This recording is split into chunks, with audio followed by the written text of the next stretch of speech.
On va parler de confiance en soi aujourd'hui, de posture, de body language et comment on peut, en quelques instants, booster notre confiance.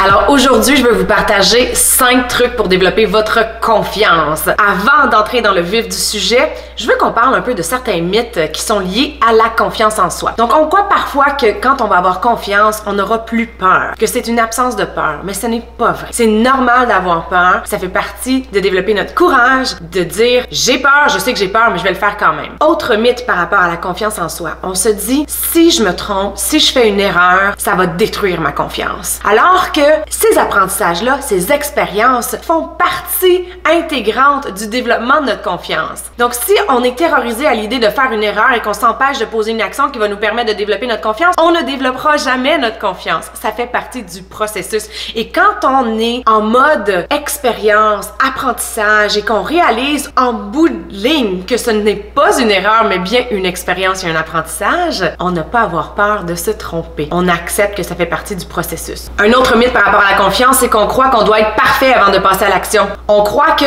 lorsqu'on aura confiance, là, on pourra passer à l'action. Alors que c'est le contraire. Si on veut développer notre confiance, on doit passer à l'action. Et lorsqu'on passe à l'action, qu'on vit une expérience, qu'on apprend de cette expérience, c'est comme ça qu'on développe notre confiance. Alors aujourd'hui, je vais vous partager 5 trucs pour développer votre confiance. On y va tout de suite avec le truc numéro 1 et c'est de faire quelque chose qui nous fait peur. Alors le truc numéro 1 pour développer notre confiance, c'est de faire quelque chose qui nous fait peur. C'est de sortir de notre zone de confort. Et peut-être que là, vous me dites, mais Émilie, je veux pas, j'ai peur, j'ai pas confiance en moi. C'est la seule façon. Faut reprogrammer notre cerveau et comprendre que l'action nous amène à développer notre confiance. L'expérience va nous amener à développer la confiance. Donc, c'est d'accepter, d'affronter nos peurs, de faire quelque chose qui nous fait sortir de notre zone de confort parce que vous savez quoi? Une fois qu'on sort de notre zone de confort et qu'on réalise qu'on a survécu, on est tellement fiers. Pensez aux enfants. Les enfants qui sont tellement fiers lorsqu'ils font quelque chose qu'ils n'ont jamais fait. Par exemple, Jacques, qui apprend présentement à utiliser le petit pot, ça le terrorisait au départ, mais il est tellement fier.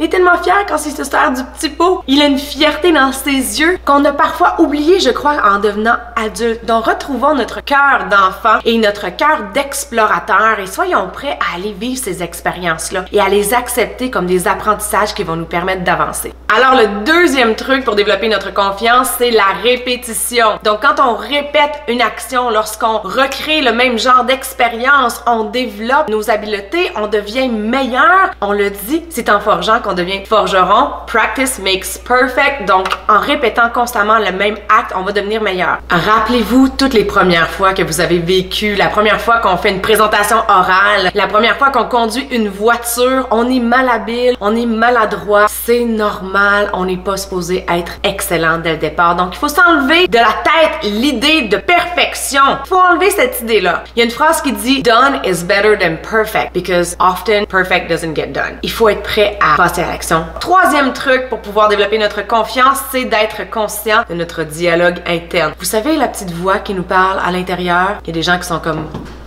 Où est cette voix? Quelle voix? Cette voix-là. Celle que tu entends te parler présentement. La voix qui nous parle, elle doit devenir notre amie. Et si on pouvait devenir notre meilleur ami, la façon qu'on se perçoit, la façon qu'on se parle, ça va aussi influencer la façon que les gens vont nous percevoir et la façon que les gens vont nous parler. Donc, d'être très conscient de ce dialogue interne-là et d'utiliser ce dialogue interne-là pour remonter notre confiance. Alors, j'aime beaucoup les affirmations positives. J'utilise beaucoup la technique du je suis forte, je suis confiante, je suis fonceuse, je suis prête, je suis débordante d'énergie, je suis optimiste, je suis positive, je suis confiante. Donc, d'utiliser ce dialogue interne-là pour pouvoir nous aider. Utiliser le je suis, les affirmations positives pour pouvoir nous mettre dans un état d'âme qui va nous permettre de développer notre confiance. Donc, c'est d'apprendre à vraiment entraîner notre esprit à devenir notre meilleur ami. Quatrième façon de développer notre confiance, c'est d'être conscient de notre langage corporel, notre posture, comment on se présente dans le monde. Les épaules, est-ce qu'elles sont recourbées vers l'avant ou est-ce qu'elles sont droites? Est-ce qu'on a la tête haute ou on regarde le plancher? Tout ça va nous influencer. Donc, notre esprit influence notre corps, mais notre corps peut également influencer notre esprit.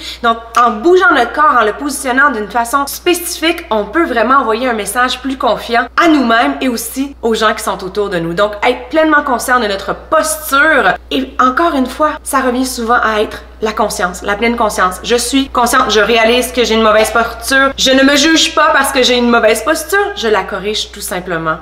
Alors, le 5e truc pour développer notre confiance, c'est de devenir expert en compliments. Donner des compliments à tout le monde, ça les fait sentir bien et ça développe rapidement un lien de confiance. Les gens sont flattés, ils nous aiment bien et ils sont plus attentifs à notre message. Et lorsqu'on fait ça, on sent que les gens nous apprécient, alors on se sent plus en confiance. J'espère que mes 5 trucs vont vous aider et laissez-moi un commentaire pour me dire quel truc vous allez mettre en application. J'aimerais savoir ce qui vous a parlé puis ce que vous allez vraiment mettre en action. Si vous avez aimé la vidéo, je vous invite à cliquer j'aime, partager, inscrivez-vous à ma chaîne et assurez-vous d'allumer les notifications pour être avisé lors de la prochaine vidéo. J'aime toujours lire vos suggestions, alors si vous avez du feedback, des commentaires, laissez-les ci-dessous. Si vous avez des suggestions pour des prochaines vidéos, je vous invite à les laisser également en commentaire et au plaisir de vous reparler bientôt pour une prochaine capsule. Ciao!